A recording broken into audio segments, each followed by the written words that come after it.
얼마 전 CBS에서 8부작으로 신천지에 빠진 사람들을 방영했습니다. 충격적인 사실은 신천지에 빠진 대부분의 사람들이 교회를 다닌 적이 있는 사람들이라는 것입니다. 신천지에 빠진 사람들은 신천지의 비유풀이와 성경 해석, 그리고 신천지의 교리 교육에 빨려들어서 신천지가 진리이고 교회는 참 진리를 모르는 사람들이 모인 곳이고, 목회자들은 교인들을 잘못된 길로 인도하는 거짓 선지자로 알고 있습니다. 신천지인들에게는 교회가 전도의 대상이고 추수해야 할 대상입니다. 가짜가 진짜 행세를 하고 진짜가 가짜처럼 살아가는 어처구니 없는 일들이 지금 우리가 살고 있는 이 시대에 벌어지고 있습니다. 어느 시대를 막론하고 이단이 없었던 적은 없습니다. 한국 교회사에서 신천지처럼 극성스럽고 악질적인 이단은 없었던 것 같습니다. 교회마다 신천지 이단에 대한 경계를 하고 있지만 그 대비가 미흡한 것이 사실입니다. 교회마다 신천지 출입 금지 스티커가 붙어 있습니다. 방어용 무기를 붙인 것이죠.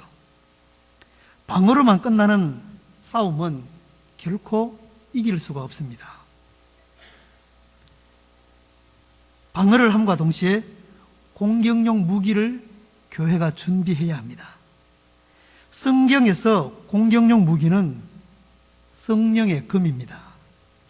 성령의 검은 곧 하나님의 말씀입니다. 성령의 검을 부지런히 갈아서 우리를 향해 다가오는 적들을 공격해야 하고, 진리의 말씀 위에 우리의 믿음의 기초를 튼튼히 세워야 합니다. 어떤 이단이 접근해 오더라도 하나님의 말씀으로 대적할 수 있어야 하고 말씀으로 승리할 수 있어야 하는 줄 믿습니다. 그렇게 교회 안에 있는 성도들이 말씀으로 준비되어져 있어야 합니다. 교회가 외적으로 성장하고 부흥할 때 내적으로도 성숙하고 신앙의 뿌리를 깊이 내려가면서 가장 기초적이면서도 가장 고차원적인 신앙 지식인 오직 예수 그리스도라고 하는 말씀의 터전 위에 신앙이 세워져야 하는데 그렇게 되지를 못했습니다. 예수 그리스도라고 하는 이 신앙의 지식은 가장 기초적이면서도 가장 고차원적인 신앙 지식입니다. 바울은 그래서 모든 것을 배설물로 이길지라도 자기는 그것을 더 귀하게 이긴다 그랬습니다. 교회는 성경을 통해서 예수 그리스도를 알아가는 것에 너무 게을렀습니다. 너무 분주한 나머지 매주일 교회를 다니면서도 한 주에 몇 차례나 교회를 출입하면서도 매일 새벽 기도를 드리면서도 성경을 통해서 예수 그리스도를 배우려고 하지 않았습니다. 목회 현장에 워낙 할 일이 많다 보니 성도들에게 예수 그리스도를 제대로 가르치지를 못했습니다. 목회자의 한 사람으로서 회개합니다.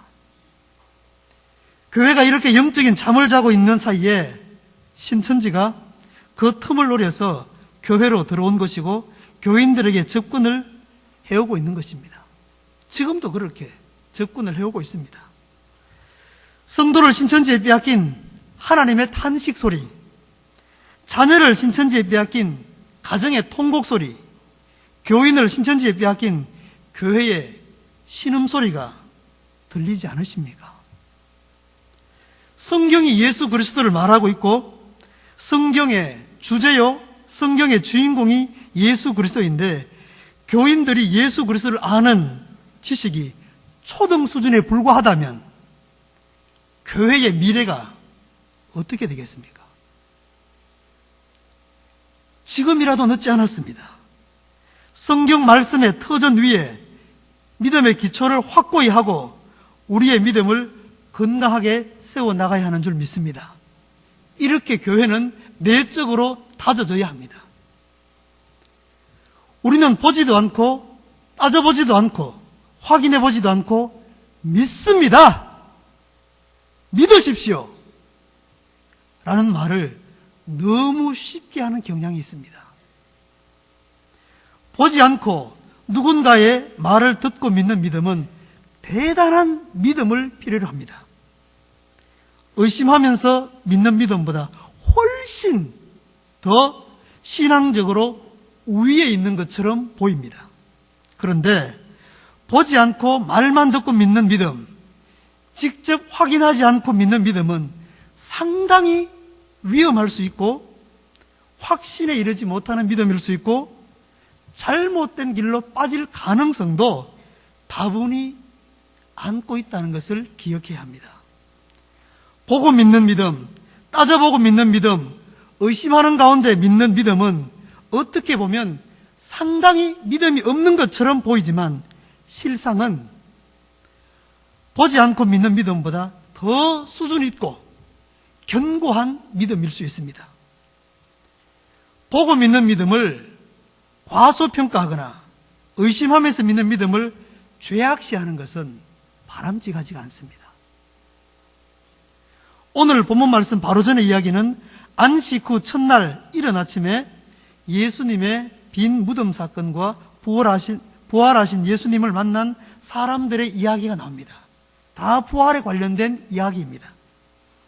안식 후 첫날 이른 시간이었습니다.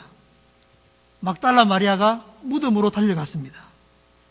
무덤에 갔는데 무덤 입구에 돌이 옮겨져 있고 예수님의 시체가 없어진 것을 보고는 다급하게 베드로와 요한에게 달려옵니다. 베드로와 요한이 무덤을 향하여서 달려갔습니다.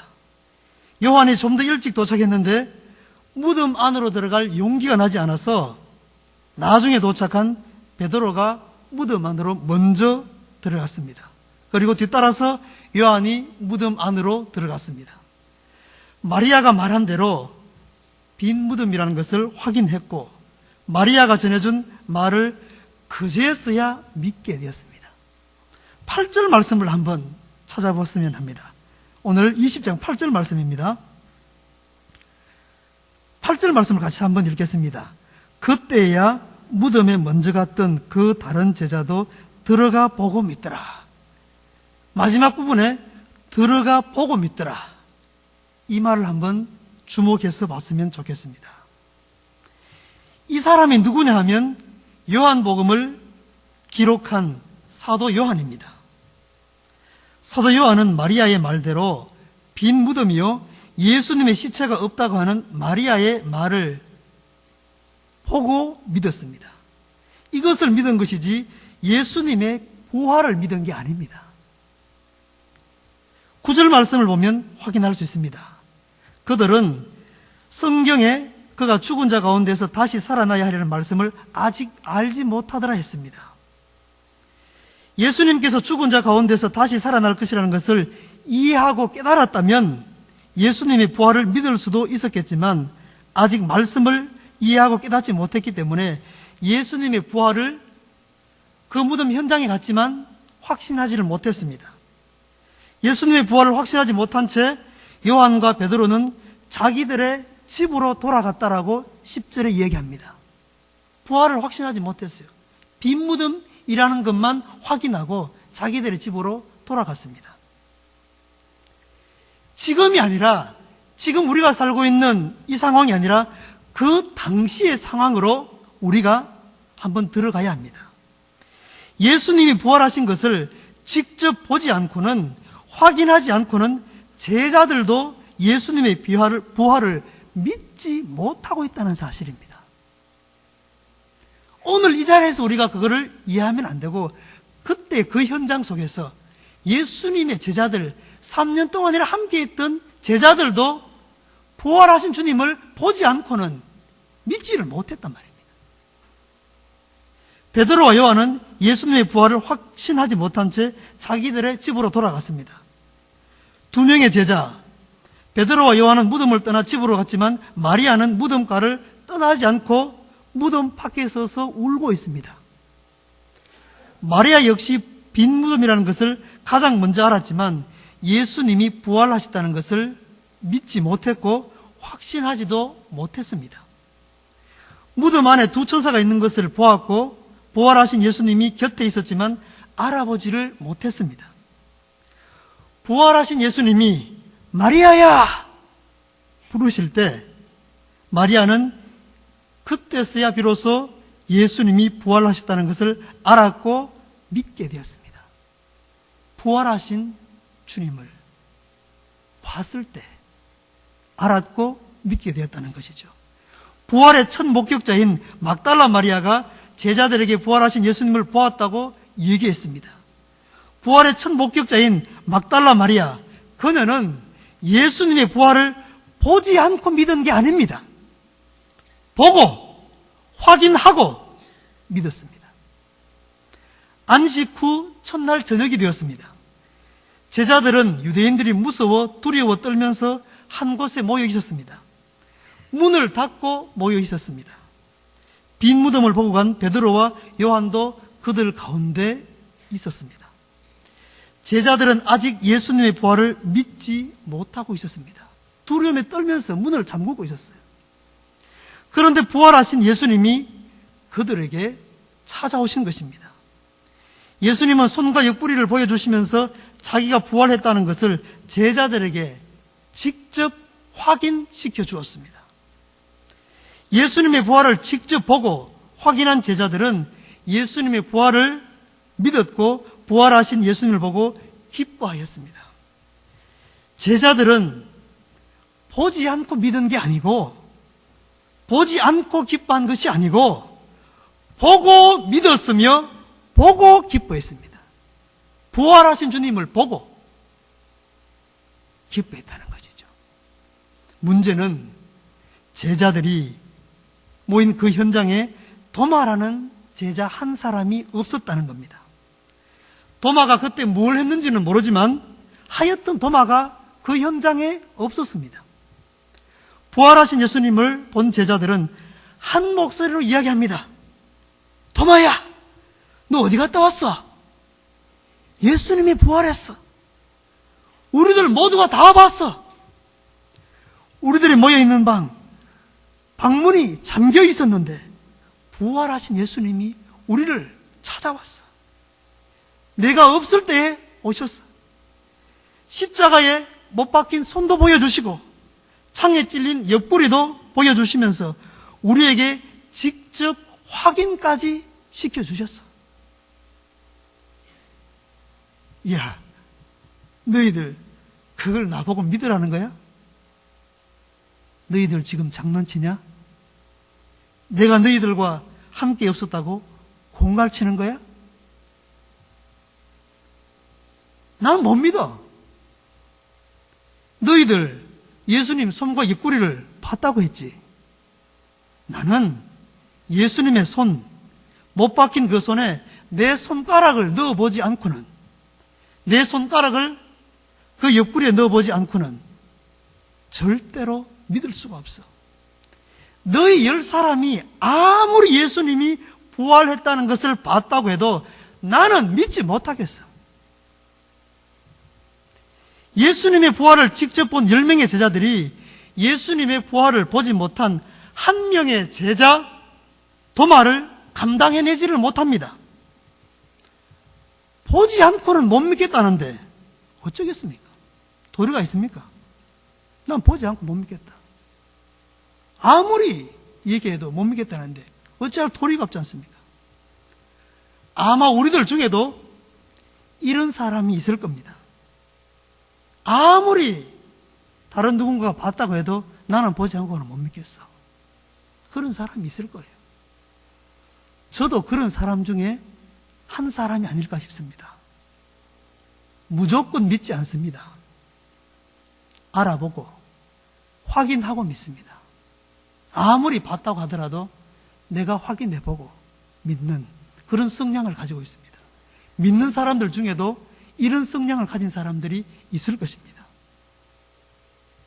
다른 사람이 아무리 봤다 해도 자기가 보지 않으면 믿지 못하겠다는 사람이 있습니다. 그런 사람이 있어요, 없어요? 있습니다. 있어요. 없을 수가 없습니다. 교회 안에도 있고 교회 밖에는 천지백갈입니다. 진짜입니다. 교회 밖에는요, 예수님이 부활했다 이렇게 하면 믿을 사람이 몇 명 되겠습니까? 90% 이상, 90%가 뭡니까? 거의 99%는 믿지 못한다고 할 것입니다. 그걸 믿으라고 그렇게 반응하죠. 보지 않고는 못 믿다고 하는데, 못 믿겠다고 하는데, 이게 뭐가 잘못됐습니까? 잘못됐어요? 뭐가 잘못됐습니까? 잘못된 것 아닙니다. 당연히 의심해 볼 만한 일입니다. 이런 엄청난 일을 전혀 의심하지 않고 믿는다면 그것이 오히려 이상한 일 아닙니까? 예수님이 부활하셨다란 이 엄청난 일을 조금도 의심하지 않고 말을 건넸는데 나 믿어요. 이렇게 반응하는 사람이 오히려 이상하지 않아요? 저는 그렇게 보여집니다. 앞에서도 말씀드렸듯이 지금 우리들이 살고 있는 상황이 아닌 예수님이 부활하셨다고 하는 그 현장 속으로 우리가 들어가 봐야 합니다. 우리가 도마의 입장이 되어서 다른 제자들이 부활했다는 것을 얘기했을 때 그들의 말만 듣고 보지도 않고 확인해 보지도 않고 믿을 수 있느냐 이 말입니다. 내가 그 자리에 있다면 보지 않고도 믿을 수 있다는 손 한번 들어보세요. 나 말만 듣고 보지 않고 그 현장에 있어서도 믿을 수 있겠다. 손 한번 들어보세요. 이상한 일입니다. 한 명도 없어요. 한 명도 없어요.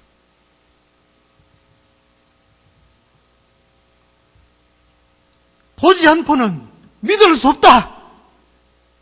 그렇게 대답할 사람 손 한번 들어보세요. 뭡니까 이거? 분명히 해야죠. 난 보지 않고도 믿을 수 있겠다. 둘 중에 하나 아닙니까? 보지 않고도 나는 믿을 수 있겠다.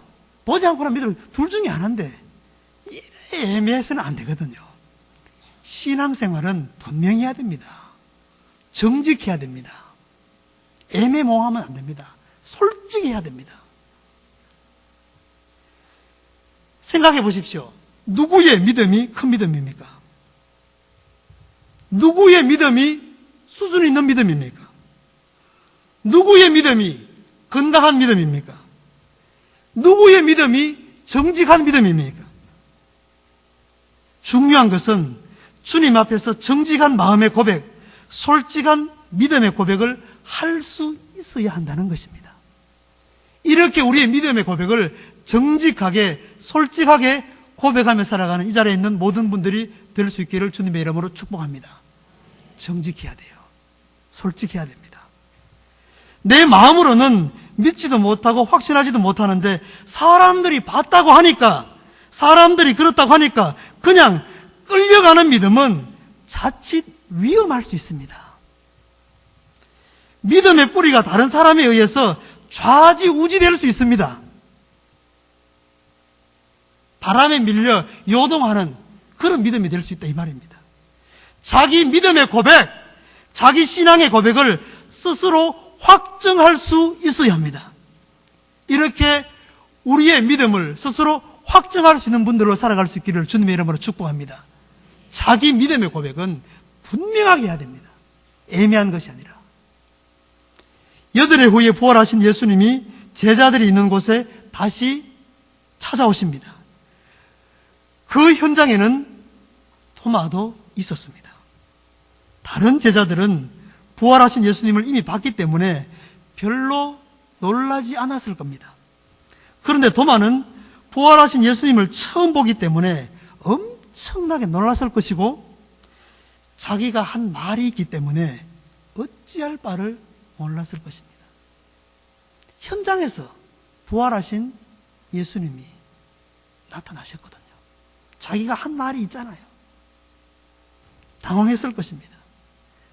사람의 마음을 헤아리시는 예수님이 도마에게 먼저 말을 건넵니다.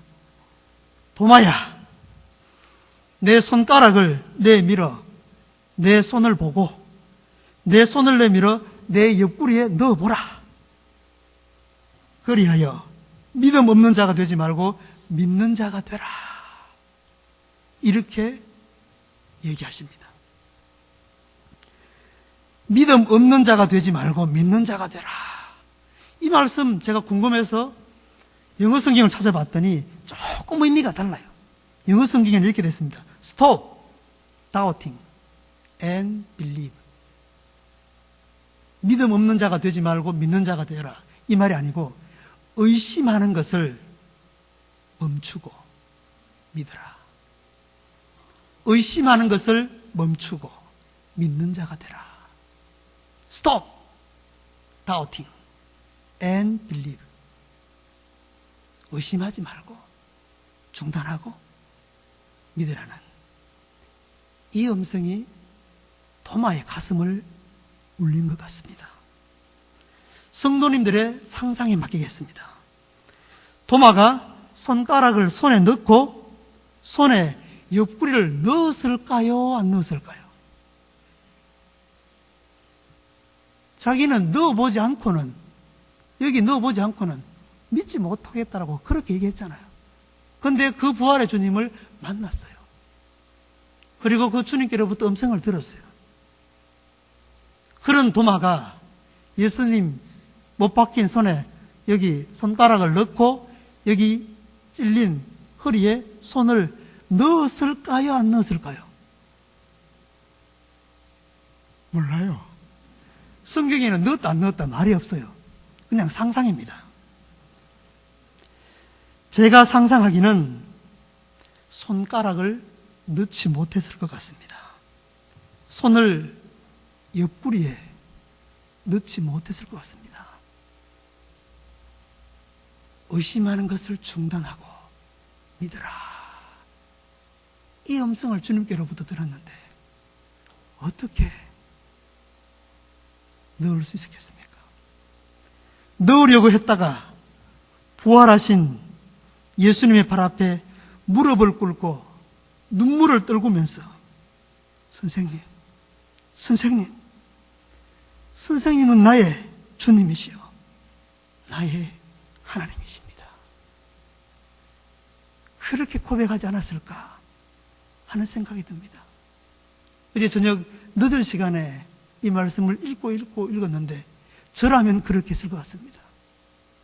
그냥 예수님의 발 앞에 무릎 꿇고 엎드려서 눈물을 떨구면서 예수님이 주님이십니다. 나의 하나님이십니다. 그런 고백을 했을 것 같아요.